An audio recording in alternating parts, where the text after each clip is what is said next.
अब इस ग्रंथ की रचना कैसे हुई यह बतलाया जा रहा है अगले सूत्र में कि व्यास जी महाराज को बहुत चिंता हुई। त्रिकालदर्शी थे व्यास जी महाराज। उन्होंने देखा कि आगे जो कलयुग है उसमें लोगों की बुद्धि मंद होगी। अगर बुद्धिमान व्यक्ति हो और परिश्रमी ना हो तो अपने बुद्धि के बल पे अपना काम कर चला लेगा। अगर कोई परिश्रमी व्यक्ति हो, बुद्धिहीन हो, तो अपना श्रम करके अपना जीवन यापन कर लेगा। लेकिन जो व्यक्ति श्रमहीन हो, बुद्धिहीन हो, उसका कल्याण कैसे हो? इन सबको ध्यान में रखते हुए व्यास जी ने पहले धीरे धीरे 4 वेदों की रचना की। उससे संतुष्टि नहीं हुई तो पंचम वेद महाभारत के रूप में जो 1 लाख मंत्रों से संबंधित महाभारत की रचना की। उससे भी इनके चित्त को शांति नहीं हुआ। तब उन्होंने पुराणों की रचना प्रारंभ कर दी। एक एक पुराण करते करते 17 पुराणों की रचना कर दी। फिर भी व्यास जी महाराज चिंतित बैठे हुए थे। तब उनके कान में सुनाई दिया नारायण नारायण। और भगवान नारद जी श्री हरि का नाम पुकारते उनके सामने प्रकट हुए। नारद जी बोले, व्यास जी आप चिंतित क्यों हैं? व्यास जी महाराज ने नारद जी को सारी बात बतलाई। हे देवर्षि, इतने अपने बुद्धि की हमने प्रयोग करके इतने सारे ग्रंथ वेदों की रचना कर दी, पर अभी भी चित्त को शांति नहीं मिली। तब नारद जी बतलाए कि जिस ग्रंथों में गोविंद के गुण न गाया जाए वह ग्रंथ सफल नहीं हो सकता। इसलिए मैं कहता हूं, हे व्यास जी महाराज, आप गोविंद के गुण गाइए। अरे आपको पता है उनके गुण गाने से क्या हो जाता है? पूर्व जन्म में मैं दासी पुत्र था, लेकिन उनके गुण गाने से, नारायण नाम रटने से आज देखो मैं ब्रह्मा का पुत्र बन गया। उन्होंने पूछा, अच्छा कैसे? उन्होंने अपना पूर्व जन्म का दृष्टांत बताया कि महाराज मैं पूर्व जन्म में दासी का पुत्र था। मेरी मैया गांव के मुखिया के यहाँ चूल्हा चौका करती थी। मैं भी मैया के साथ जाता था। तो पहले संत जन, जैसे यहाँ संत मंडली पधारी, ऐसे चतुर्मास करने के लिए संत गांव गांव जाया करते थे। तो चतुर्मासा करने के लिए संत जन आए थे। तो संतों के साथ में संतों के कपड़े धोने के लिए मैया जाती थी तालाब। हम भी मैया के साथ संतों के कपड़े धोते थे। संतों के जो शीत प्रसाद होती थी, जूठन, हम भी पाते थे। और उनके जूठन प्रसाद पाने और उनके संग में रहने से ऐसा हुआ कि समय आने पर जब संत जन जाने लगे तब मैं भी उनके पीछे पीछे जाने लगा। संतों ने कहा कि ए बालक, तुम कहां जा रहे हो? मैंने कहा, महाराज हम आपके बिना नहीं रह पाएंगे, हम भी आपके साथ ही चलेंगे।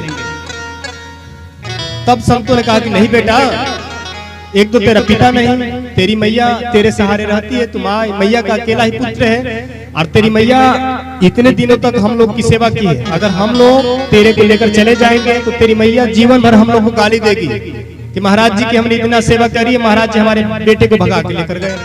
तो इसलिए बेटा अगर हम लोग के साथ चलना है तो जाओ, पहले अपनी मैया का आदेश लेकर आओ। तो नारद जी बता रहे कि व्यास जी मैं जानता था कि मेरी मैया कभी आदेश नहीं करेगी जंगल जाने के लिए, साधु बनने के लिए, क्योंकि आजकल बड़ा घबराहट होती है मैया लोग को। मेरा बेटा चाहे चोर बन जाए, नेता बन जाए, अभिनेता बन जाए, पर साधु ना बने। इस विषय पर यही कहूंगा, जिन माताओं के करोड़ों जन्म के पुण्य उदय होते हैं उनके ही गर्भ से संत जन जन्म लेते हैं, पहली बात। और दूसरी बात, शास्त्रों में आया है अगर आपके कुल में एक संत अगर पैदा हो जाता है तो 21 पीढ़ी को ताड़ देता है।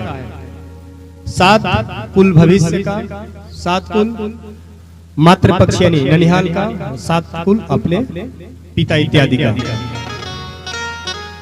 ऐसे होते हैं भक्तों की छवि। पर विडंबना ऐसी है, रानी मदालसा का आप सबने नाम सुना होगा, इतिहास है। रानी मदालसा जब भी उनको गर्भ धारण करना होता था तो अपने घर में ऐसा होना चाहिए। आप मैया लोग, इस विषय पर मैं ज्यादा चर्चा नहीं करूंगा पर थोड़ा ही करूंगा। आप अगर चाहे पति पत्नी जैसा चाहे वैसा संतान उत्पन्न कर सकते हैं महाराज। जैसा चाहे, पहला संस्कार बताया गर्भाधान संस्कार। आप जैसा चाहे, नेता अभिनेता, अमीर गरीब, दुष्ट राक्षस देवता, सब कुछ आप पैदा कर सकती हैं, बस गर्भाधान संस्कार नियम से आप कर ले तो।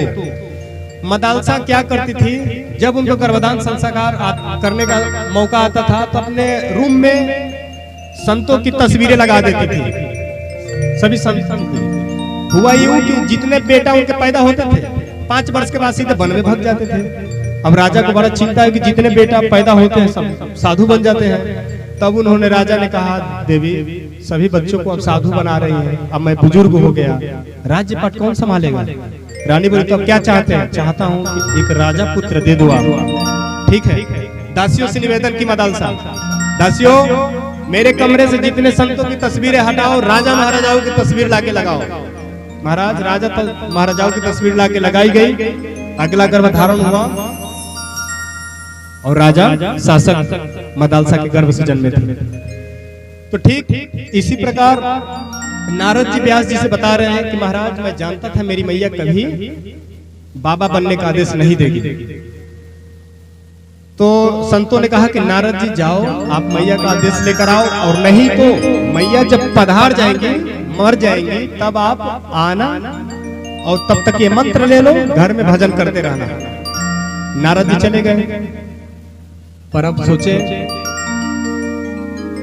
मंत्र मिल गया है, नाम जप करते थे, हमेशा भजन करते थे समय से, पर माता जी को बड़ा चिंता होने लगी कि जब से महात्मा जी लोग चले गए हैं तब से मेरा बालक हमेशा आसन लगा के जप करता रहता है, साधना करता रहता है, कहीं बाबा जी अभी न बन जाए। तब अब कोई भी घर पे आए तो नारद जी की मैया बोलती थी, महाराज जी मेरे बेटवा के लिए कोई बिटिया देखिएगा, विवाह कर दे, क्योंकि यही एक भार है, विवाह हो जाएगा। अब इनको चिंता सताने लगा कहीं बाबा न बन जाए, इसलिए जल्दी विवाह करके फंसाओ इसको। अब नारद जी जब जैसे सोचे कि मैया विवाह करने के लिए सोच रही है, तो अभी तक तो मैं ये इंतजार कर रहा था कि मेरी मैया कब पधार जाए तब मैं बाबा बनूंगा। तब मैया कहीं विवाह कर दे, कहीं श्री देवी जी आई, तब उनका इंतजार करना पड़ेगा, वो कब पधारेंगे तब जाऊंगा। अब नारद जी दिन रात एक ही बात मनाए, मैया कब पधार जाए, मैया कब पधार जाए। नारद जी की बात भगवान सुन ले हो। और एक दिन सायंकालीन के समय मैया गौ दोहन करने गई और सर्प ने मैया को डस लिया, मैया मर गई। जाकर किसी ने, नारद जी खेल रहे थे बच्चों के साथ, किसी ने बोला तेरी मैया मर गई। नारद जी बहुत प्रसन्न हुए, मैया मर गई, ऐसे प्रसन्न हुए। पर उन्होंने सोचा कि अगर हंसूंगा तो सब गाली देंगे कि मैया मरने की खुशी मनाता है, झूठो थोड़ा सा मुंह लटका लिया, मैया मर गई, मैया मर गई। शास्त्रों के अनुसार मैया का दाह संस्कार किया और दाह संस्कार करके सीधे उत्तर दिशा में जिधर संत जन गए थे उधर नारद जी प्रस्थान कर गए। आगे जाते जाते जाते जाते जाते थक गए। एक बट वृक्ष था, वहां पे नारद जी ने स्नान करके शीतल छांव में समाधि लगाई, सो गए हो। उसी समाधि में श्री हरि नारद जी के हृदय में दर्शन दे रहे हैं। वो सांवला सलोना रूप। जब हरि का दर्शन प्रभु ने किया, उसी छवि को देख के उसी में मग्न है। इतने में वो छवि अंतर्ध्यान हो गई। नारद जी विकल होके उठे, छटपटाने लगे, बार बार ध्यान लगा कि वो छवि फिर से मेरे अंदर आए, पर छवि फिर ना आई। नारद जी बहुत रोने लगे, फपक फपक के रोने लगे। जो भक्त साधना करते हैं उनके स्थिति इतने रोते हैं, कंठी सूख जाता है, कंठ हो अश्रुपात होने लगते हैं, रोमावली रोमे खड़े हो जाते हैं। नारद जी इस प्रकार से रोने लगे। इतने में आकाशवाणी हुई, नारद जी अभी आप कच्चे हो, अभी आपकी साधना कच्ची है, आप इसी तरह मेरा भजन करो, मैं आपको अगले जन्म में अवश्य मिलूंगा। नारद जी बोले, प्रभु जब मैं कच्चा था तो आप अभी क्यों मिले, जब मैं पक जाता, परिपक्व हो जाता, तब आपको मिलना चाहिए। पर प्रभु ने ऐसा कहा नारद जी से। नारद जी बोले, ठीक है महाराज। प्रभु की बात मान के नारद जी ऐसे भजन करते गए। एक बार ऐसे ही प्रलय हुआ, नारद जी उस प्रलय में वो भी समा गए। और वही जो पूर्व जन्म में दासी पुत्र नारद थे, अगले जन्म में ब्रह्मा पुत्र नारद बन के प्रकट हुए। और इतना भजन किए कि श्री हरि नारायण प्रभु लोग प्रकट होकर अपनी वीणा प्रदान कर दी नारद जी को। तभी तो नारद जी ने संगीत के सातों स्वर प्रकट किए। सरज बदे मयूरोहि ऋषभं चातको वदे अजावदति गंधारम क्रौंचो वदति मध्यमा पुष्प सधारणे काले कोकिलः पंचमूपदे दार्दुरोधैवतं चैव निषादं च वधे गजः